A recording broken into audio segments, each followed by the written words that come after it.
Misteri Alas Purwo, hutan larangan yang menyimpan rahasia. Di ujung timur Pulau Jawa, terdapat sebuah hutan yang disebut Alas Purwo, hutan tertua di Jawa yang dikenal penuh misteri dan mitos. Bagi masyarakat sekitar, Alas Purwo bukan sekadar hutan. Ia adalah tempat keramat, tempat di mana roh-roh halus berkumpul, dan konon menjadi gerbang menuju alam gaib.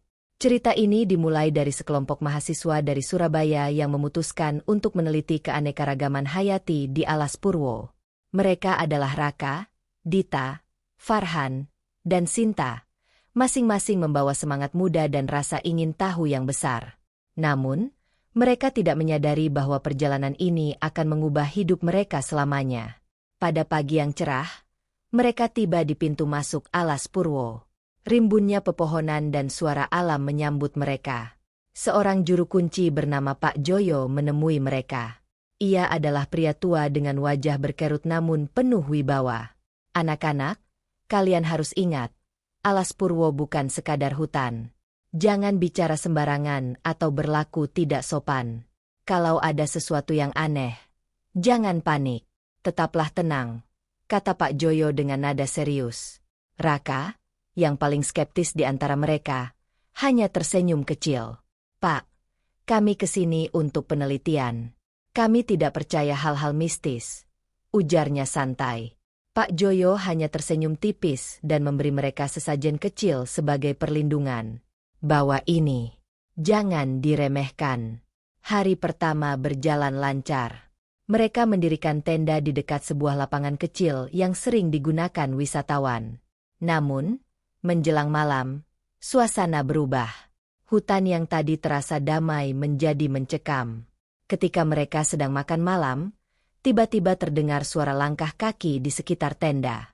Mereka saling berpandangan. Siapa itu? Tanya Sinta dengan suara gemetar.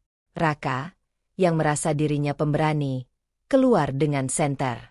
Tapi, tidak ada apa-apa. Hanya pohon-pohon tinggi yang berdiri diam dalam gelap.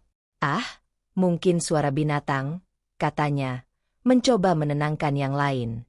Namun, saat mereka masuk ke tenda, suara itu terdengar lagi, kali ini lebih dekat. Dita yang duduk di dekat pintu tenda melihat bayangan besar melintas di luar. Tubuhnya membeku. Ada sesuatu di luar, teriaknya. Mereka keluar bersama-sama, namun tidak ada apa-apa. Hanya angin malam yang berembus pelan, membuat suasana semakin mencekam. Keesokan harinya, mereka melanjutkan eksplorasi lebih dalam. Di tengah perjalanan, mereka menemukan sebuah pura kecil yang tampak tua dan tidak terawat. Di depan pura, terdapat sesajen yang masih baru. Sepertinya masih ada yang datang ke sini, kata Farhan sambil mengambil foto. Sinta, yang sejak awal merasa tidak nyaman, mencoba memperingatkan. Kita jangan terlalu lama di sini. Tempat ini sepertinya keramat. Namun, Raka tidak peduli. Dia malah mencoba membuka pintu pura. Tapi sebelum tangannya menyentuh pintu, tiba-tiba terdengar suara wanita memanggil dari kejauhan. Pergilah. Kalian tidak seharusnya di sini. Mereka semua berhenti dan saling menatap. Suara itu terdengar sangat jelas. Namun tidak ada siapapun di sekitar mereka. Raka, yang merasa dipermalukan, berteriak. Siapa di sana? Keluar kalau berani. Tidak ada jawaban. Hanya suara angin yang menderu. Mereka pun memutuskan untuk pergi dari tempat itu. Malam kedua adalah saat segalanya mulai menjadi lebih aneh.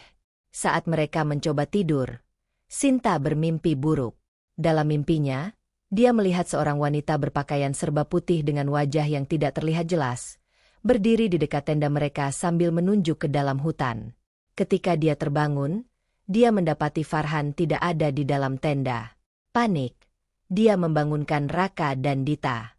Kita harus mencarinya sekarang, kata Sinta dengan nada putus asa. Mereka keluar dengan senter, memanggil-manggil nama Farhan. Di tengah kegelapan, mereka menemukan Farhan berdiri kaku di depan sebuah pohon besar. Matanya terbuka lebar, tapi dia tidak merespons. Farhan, kamu kenapa? Tanya Dita sambil mengguncang tubuhnya. Farhan akhirnya sadar. tapi suaranya pelan dan bergetar. Aku melihat sesuatu. Wanita itu. Dia memanggilku ke sini. Mereka memutuskan untuk segera kembali ke tenda. Tapi sebelum sampai, mereka mendengar suara tawa lembut yang bergema di antara pepohonan. Pagi harinya, mereka memutuskan untuk mengakhiri perjalanan lebih awal.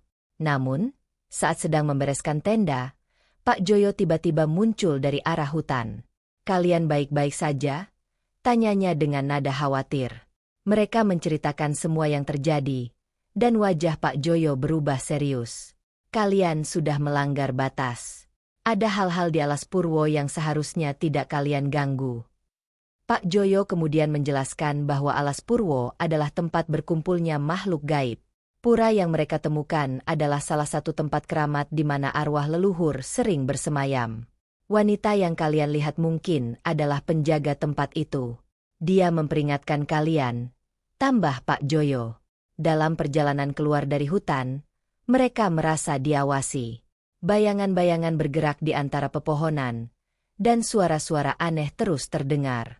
Namun, kali ini mereka tidak berani menoleh atau berbicara. Ketika akhirnya mereka mencapai pintu keluar, Pak Joyo memberikan nasihat terakhir. "Ingat, jangan pernah meremehkan alam dan makhluk yang tidak terlihat. Alas Purwo akan selalu menjadi misteri, tapi itu bukan sesuatu yang harus kalian pecahkan. Hutan ini punya hukumnya sendiri." Mereka kembali ke kota dengan hati yang berat, membawa pengalaman yang tidak akan pernah mereka lupakan. Hingga kini, mereka tidak pernah lagi berbicara tentang perjalanan itu, tetapi bayangan dari Alas Purwo terus menghantui mereka. Alas Purwo tetap menjadi legenda yang hidup, tempat di mana alam gaib dan dunia nyata bersinggungan. Banyak yang percaya bahwa siapapun yang masuk ke dalamnya dengan niat buruk akan mendapatkan balasan, sementara yang masuk dengan hormat akan diberi perlindungan. Cerita ini adalah peringatan bahwa ada hal-hal di dunia ini yang lebih besar dari manusia, dan kehormatan kepada alam adalah kunci untuk hidup berdampingan dengan damai.